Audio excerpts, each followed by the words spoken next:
Hi, Sean Balcom here, lending professional in Southeast Michigan. I wanted to go over some concerns that my clients are having.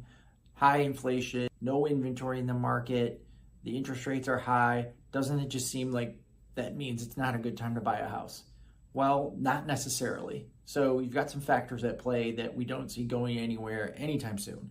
One is the lack of inventory. So the only way we're going to see more inventory is if rates go down, which it does look like that is starting to happen finally. However, when the rates go down, we think many of the sellers of the houses will also be buyers. So I don't know how much real inventory will get added. Another way we could see more inventory is if home builders figure out a way to leverage technology and build homes at a cheaper cost. That could be coming, but we haven't seen any major breakthroughs yet that are widespread. Another way you could see more inventory is some type of financial crisis. However, if everybody's looking for the one that happened around 06 to 2010, that was caused mainly by mortgages that were written with poor standards to borrowers that never should have gotten them. That has just simply not been happening since then, which is a good thing for all of us.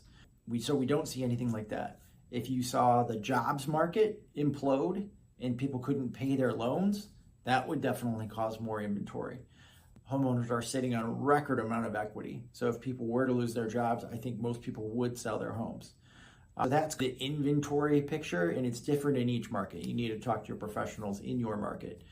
As far as the rates go, so the Fed looks at inflation, and the inflation numbers were as high as 9% in June of 2022. Well, that's all the way down to 3 now.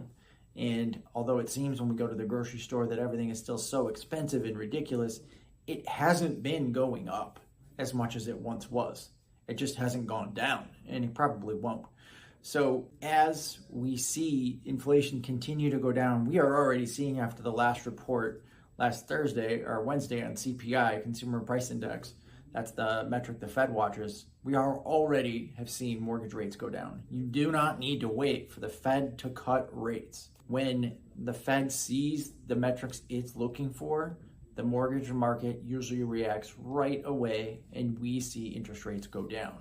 So don't base your opinions on what mortgage rates are doing based on the news. The news is almost always wrong. Talk to me, talk to somebody else. We see what the market is doing live. You can too. You can monitor mortgage-backed securities, and that will show you what rates are really doing real time. All right, so that's what I wanted to share on inventory and interest rates. But should you buy a home right now? Yes, probably, because there's no inventory. The values of homes probably are going to keep going up, let's say 3 to 5%. So say you could get 7% today, but you wait for another year and so that you can get 6%. That sounds like a good idea, right? Well, if you save 1%, but the house went up in value by 4%, you just lost out on 3%. If that's a $200,000 house, you just lost out on $6,000. And you had to pay for a place to live anyway. And you couldn't write off any of your rent. So it's a sort of complicated picture, but also not really. If you want to move and you find a house that you like and the payment works for you, do it, because there's benefits to it. You're probably going to make some money. And also, you can always refinance when rates drop and not be in a feeding frenzy, which is likely to happen when the rates finally do drop. So please reach out to me for any more questions, and please leave comments below. Always love to see your comments and answer your questions. Thank you.